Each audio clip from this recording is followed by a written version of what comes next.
కాలంలో రాహుదేవునకు శిరస్సు వచ్చి నమస్కరిస్తూ, రాహు గ్రహానికి అధినేత అయినటువంటి దుర్గామాతకు శిరస్సు వంచి నమస్కరిస్తూ, కాళీపీఠ క్షేత్ర నాయకి కాలరాత్రి అమ్మన్న పాదాలకు ఈ మాతా వరసాయి గురుదేవుడు శిరస్సు వంచి నమస్కరిస్తూ, బిడ్డలారా, మీ అందరికీ శుభం కలగాలని అమ్మని కోరుకుంటూ, నా దివ్యాశీస్సులను మీకు అందజేస్తూ మనము ఓ చిన్న సంభాషణ చేద్దాం. తప్పు తెలిసి చేసిన తెలియక చేసిన తప్పు తప్పే. తెలిసి చేస్తే ఆ తప్పుకు 10 శిక్ష అనుభవించేటట్లుగా చేస్తారు మన కర్మదేవతలు. అది మంచైనా చెడైనా తెలిసి వంచేదానికి, తెలియక వంచేదానికి రెండిటికీ మనమే కర్తలం. బిడ్డలారా, అది తప్పు అని మనకు తెలిసినప్పుడు దాన్ని తప్పించుకొని తిరగటం అనేటువంటిది, దానికి చిక్కకుండా తప్పించుకొని తిరగటం అనేటువంటిది ప్రతి మనిషి చేయాల్సినటువంటి పరిస్థితి. వ్యభిచరించడం తప్పు అని తెలుసు, దొంగతనం చేయటం తప్పు అని తెలుసు, లంచం తీసుకోవటం తప్పు అని తెలుసు, ఇంకొక వ్యక్తికి ప్రాణ హాని చేకూర్చడం కూడా తప్పు అని అందరికీ తెలుసు. తెలిసి తప్పు చేసేటువంటి మనకు గ్రహాలు కానీ దేవతలు కానీ ఏ విధంగా మనకు సహకరిస్తాయి అనేటువంటిది మనం ఆత్మ పరిశీలన చేసుకోవాల్సినటువంటి అవసరం చాలా ఉంది. కారణం, తెలిసి తప్పులు చేస్తున్నాం. అది తప్పని తెలిసి కూడా తప్పించుకొని పారిపోవాల్సిన మనం ఆ తప్పుల ఉచ్చులో చిక్కుంటున్నాం. కాబట్టి తప్పు, ఇది తప్పు, ఇది తప్పు, ఇది తప్పు తెలుసు నాకు, కానీ నేను తప్పులోనే అడుగు వేస్తున్నాను. బిడ్డలారా, ఒక వ్యక్తికి తను దొంగతనం చేస్తున్నానని తెలుసు, దొంగతనం చేస్తాడు, పట్టుపడతాడు, పనిష్మెంట్కి లోబడిపోతున్నాడు. అయితే ఇక్కడ మనం ముఖ్యంగా చెప్పుకోవాల్సింది ఏంటంటే, తప్పు నుంచి ఆ తప్పు చేయవలసినటువంటి పరిస్థితి మనకు ఎదురైనప్పుడు ఈ తప్పు చేయకుండా కూడా మనల్ని నియంత్రించగలిగినటువంటి శక్తిని ఇవ్వగలిగేటువంటి శక్తి ఆది పరాశక్తి. కాబట్టి మన అందరం కూడా ఒళ్ళు దగ్గర పెట్టుకొని బ్రతికితేనే బేషైన జీవితాన్ని మనం పొందగలుగుతాం. అలా కాకుండా తప్పులు చేసి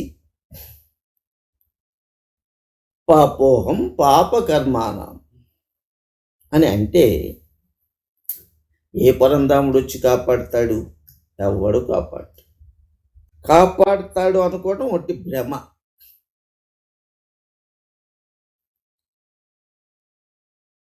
కాబట్టి దీనికి ఒక చిన్న సూక్ష్మమైనటువంటి ఒక చిన్న కథ చెప్పబడ్డారు. ఒకరోజు ఒక పండితుడు,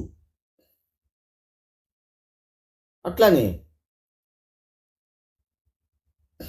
ఇంకొక అనామకుడైనటువంటి ఒక వ్యక్తి ఇద్దరు పట్టుబడ్డారు. ఇద్దరి మీద మోయబడినటువంటి అభియోగం ఏంటంటే, ఎవరి స్థాయిలో వాళ్ళు దొంగతనం చేశారు. రాజ్యసభ జరుగుతూ ఉంది. రాజు వచ్చి కూర్చున్నారు. సభాసదులందరూ వచ్చారు. మహామంత్రి, అలానే న్యాయ నిపుణులు చాలామంది వచ్చారు.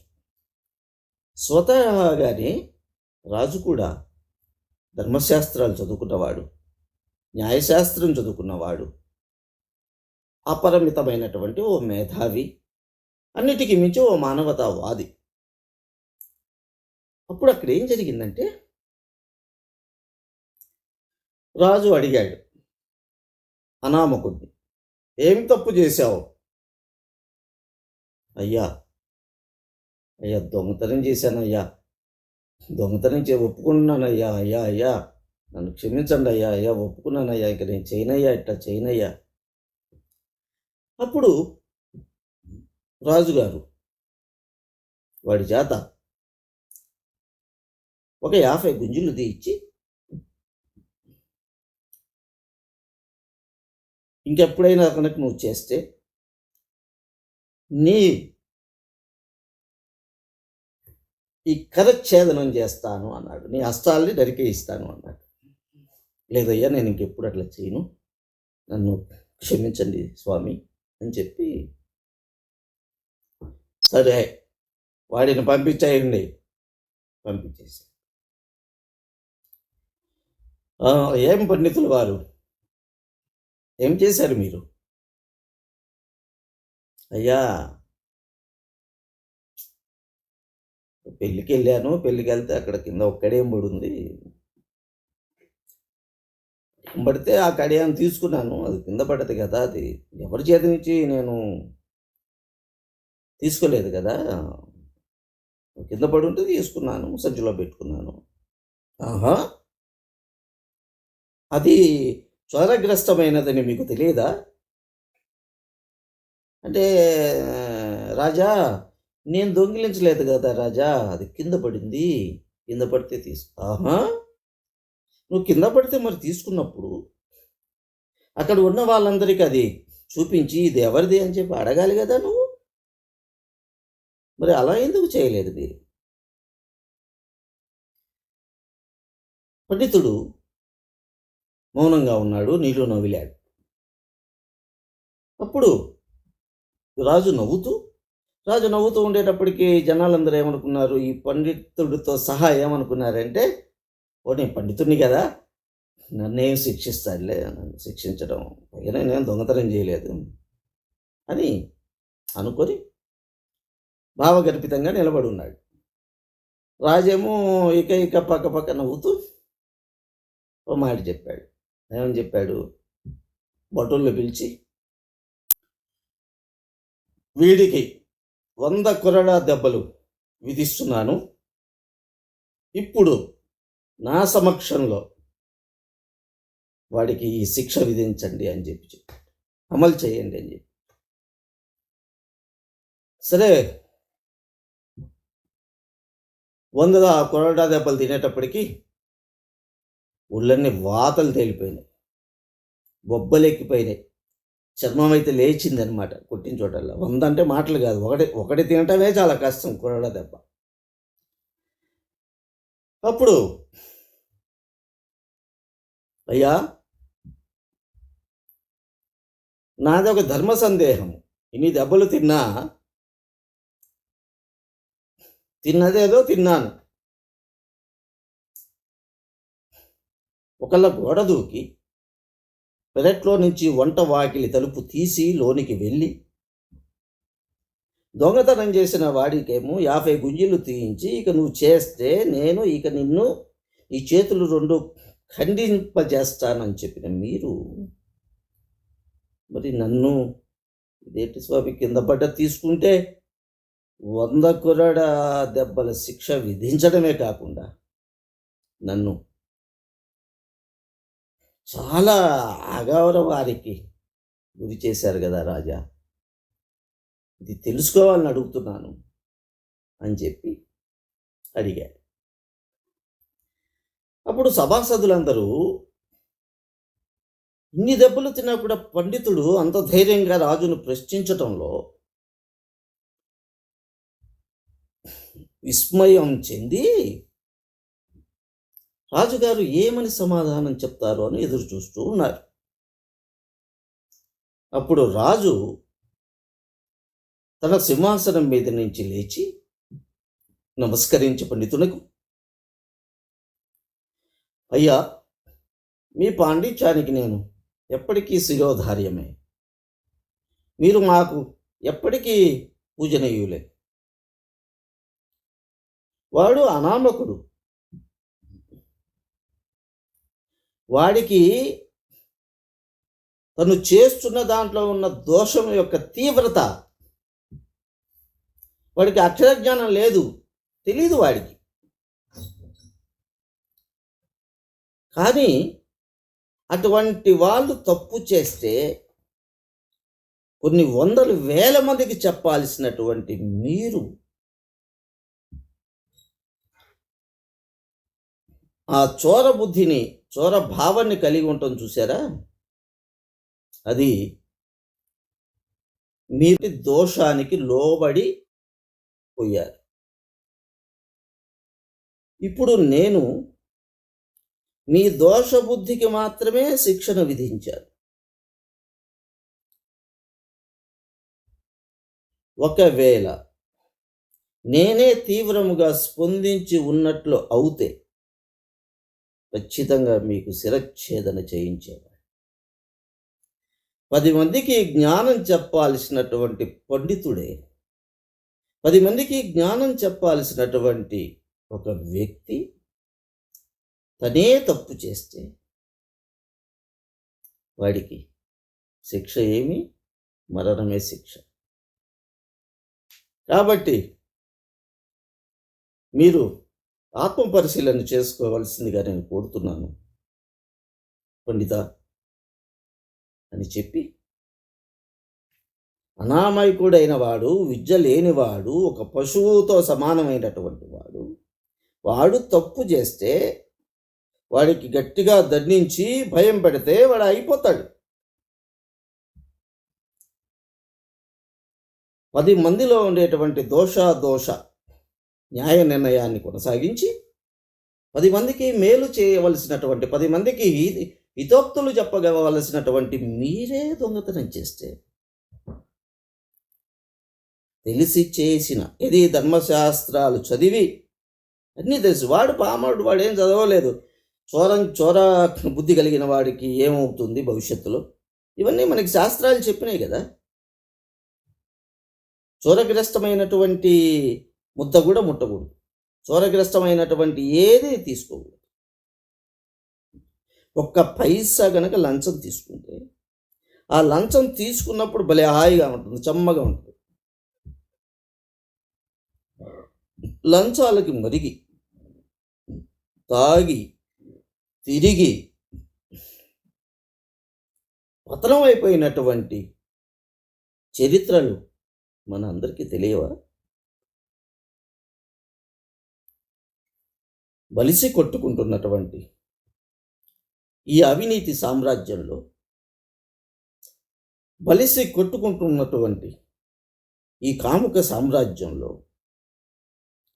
బలిసి కొట్టుకుంటున్నటువంటి నమ్మక సామద్రోహం చేసేటువంటి ఈ సమాజంలో ఈరోజు శిక్ష నుంచి తప్పించుకున్నామేమో అని సంబరపడుతున్న ప్రతి ఒక్కడు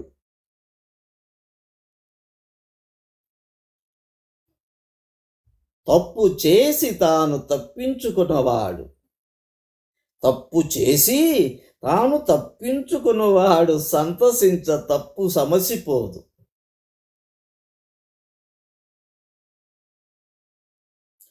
పొయ్యిలోని నిప్పు పొగలేపకుండున నన్ను బ్రోవుదేవ నరసింహ.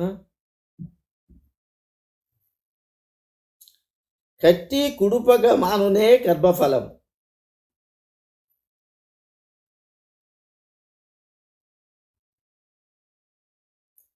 ఒక బ్యాంకులో మన పేరు మీద 5,00,000 రుణం ఉంది. అదే బ్యాంకులో ఇంకొక అకౌంటులో నా పేరు మీద 1,00,00,000 ఉన్నాయి. ఇప్పుడు నేను రుణగ్రస్తున్నా కాదా? బ్యాంకులో స్టేట్మెంట్ అడిగితే ఒక అకౌంట్లో ₹1,00,00,000 ఉన్నాయని చూపిస్తారు. ఇంకొక అకౌంటులో ₹5,00,000 రుణం ఉందని కూడా చూపిస్తారు. అంటే మచ్చే. కాబట్టి తెలిసి తప్పు చేస్తే దాన్ని నారాయణుడు కూడా అయింది. ఎంతమంది వేద పండితుల దగ్గరికి వెళ్ళినా, ఎంతమంది గురువుల దగ్గరికి వెళ్ళినా, ఎంతమంది హితుల దగ్గరికి వెళ్ళినా ఏం లేదు. నేను తప్పు చేసినప్పుడు నేను శిక్ష అనుభవించవలసింది. కాబట్టి ఈరోజు మనం అనుకునే ఒక మంచి మాట ఏంటంటే, మనం తప్పు చేస్తున్నామని మన మనసు మనకి చెప్పేటప్పుడు అసలు చేయకండి, చేయొద్దు, పక్కకి వెళ్ళిపోద్దు. తెలిసి దయచేసి తప్పులు చేయకండి. మనకు తెలిసే 99.34% తప్పులు చేస్తాం. ఖచ్చితంగా చేస్తున్నాను, చేయమనే ఉంటుంది. కాబట్టి రాజుగారిచ్చిన తీర్పు చాలా చాలా గొప్పది. ఇది అన్నము, ఇది గడ్డి అనేటువంటి భావన తెలిసినటువంటి మన మనుషులం అందరం ఇక మనకు తెలియంది ఏంటి? ఒక కంచమునందు గడ్డి పెట్టినచో, మరొక కంచమునందు పంచభక్ష పరవాన్నములు పెట్టినచో, నేనైనను మీరైనను ఏది ఆస్వాదించెదరు? కేవలము పాయసాన్నములను మాత్రమే భుజించెదరు. కారణము ఏలన రెండిటికి మధ్య గల వ్యత్యాసము మీకు ఎరుక. ఇది తప్ప ఇది ఒప్ప అనేది కూడా మీకు ఎరుక. తెలిసి తప్పు చేసినప్పుడు దాని తీవ్రమైనటువంటి ప్రభావము కట్టి కుడిపి తీరు. నువ్వు లంచాలు మేసి ఆ డబ్బుని బిడ్డలకి పరీక్ష ఫీజులు కట్టినా, తిండి పెట్టినా, బట్టలు ఇచ్చినా అవి ఖచ్చితంగా చెడు ప్రభావాన్ని చూపిస్తాయి. ధర్మార్జిత విత్తం గోసంతతిలాగా పెరుగుతూ ఉంటుంది. అధర్మార్జిత విత్తం సర్ప సంతతిలాగా, సర్పము గుడ్లు పెట్టినప్పుడు అది పొదుగుతూ ఉన్నప్పుడు దాని కళ్ళు దానికి కనిపించవు. ఆకలికి తాళలేక సర్పము తన గుడ్లను మరియు గుడ్ల నుంచి బయటికి వచ్చిన చిన్న చిన్న పాము పిల్లలను, తన పిల్లలను తానే మింగును, ఆహారముగా స్వీకరించు. ఈ విధంగానే నశించిపోతుంది. అందుకే మనకి శాస్త్రంలో ఏం చెప్పారంటే, అన్యాయార్జిత విత్తం అథవా 12 వత్సరాని అన్నాడు. అయ్యా, నువ్వు అన్యాయంగా సంపాదించినటువంటి ధనాన్ని చూసి నువ్వు చంకలు కొట్టుకుంటున్నావా? అది సామాన్యమైంది కాదు. అది ఇంటిలో నిప్పు లాంటిది. అది క్రమేపీ క్రమేపీ క్రమేపీ క్రమేపీ నీ ఇంటిని, ఆ ద్రవ్యమును ఎవరైతే స్వీకరించారో, పిల్లలు నువ్వు ఎక్కడి నుంచి తీసుకొస్తున్నావు అని తెలియదు వాళ్ళకి. కానీ విషమని తెలిసినా తెలియకపోయినా విషం తింటే ఏమైతే పరిణామాలు జరుగుతాయో యావత్ నీ కుటుంబం మొత్తం పతనం అయిపోతుంది. పతనం. దీన్ని ఎవ్వడు ఏమీ చేయలేడు. మీకు తెలుసో తెలీదో ప్రతి ఒక్కడి జాతకంలో మహాగ్రమ కూటములు చాలా ఉంటాయి. ప్రతి వాడి జాతకంలో యోగం లేకుండా ఉన్న జాతకం ఏది లేదు. కానీ ఆ యోగాన్ని వందింతలు చేసుకునేటువంటి జ్ఞానం దేవుడు మనకిచ్చాడు. సత్కర్మ కనుక ఆచరిస్తే కొండంత దోషం కూడా ఆవగించంతగా మారి వెళ్ళిపోతుంది. అలా కాకుండా నీచమైన పనులు చేస్తూ ఉన్నప్పుడు గుమ్మడికాయంత దోషం కూడా ఆ వ్యక్తిని, ఆ వ్యక్తి కుటుంబాన్ని సర్వనాశనం చేస్తుంది. ఇది నా అనుభవంలో నేను చాలామందిని చూసాను. ఎలా అన్నప్పుడు పెద్ద పెద్ద ఆఫీసర్స్ లేకపోతే లంచాలు ఎక్కడైతే తీసుకునేటువంటి దీంట్లో కొడుకులు ఎవ్వడు సవ్యంగా ఉండడు. కొడుకులందరూ ఎదవలైపోయిన వాళ్ళు ఉన్నారు. ఆడపిల్ల కొద్ది కాలం మాత్రమే ఆ తండ్రి సొమ్ము తింటుంది, ఆ పాపపు సొమ్ము తింటూ ఉంటుంది. సరే పెళ్లి చేసగానే వెళ్ళిపోతుంది. కానీ ఆ దోషం వల్ల ఆ తల్లికి మెట్టినింట్లో కొన్ని గొడవలు అవటం, భార్యాభర్తల మధ్య సరైన సఖ్యత లేకపోవటం, ఆ దోషం ఎప్పుడైతే నిర్జితం అయిపోయిందో అప్పుడు మళ్ళీ వాళ్ళ కుటుంబాలు మళ్ళీ బాగుంటాయి. ఎక్కువ భాగం తినేది మగపిల్లలే.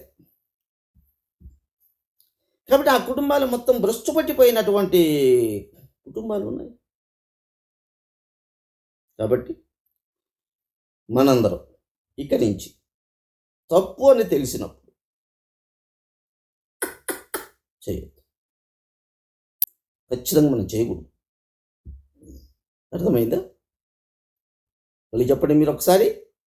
మనకు అది తప్పు అని తెలిసినప్పుడు, అది అధర్మం అని తెలిసినప్పుడు, అది పాపం అని తెలిసినప్పుడు తిరిగి ఎటువంటి పరిస్థితుల్లో కాంచనానికి లొంగి దయచేసి తప్పు చేయవద్దని మిమ్మల్ని నమస్కరించి మీకు చెబుతూ అమ్మ నామంతో మీకు శుభాశీస్సులు అందిస్తున్నాను. జై మాతా మహాకాళి. నమో నమః.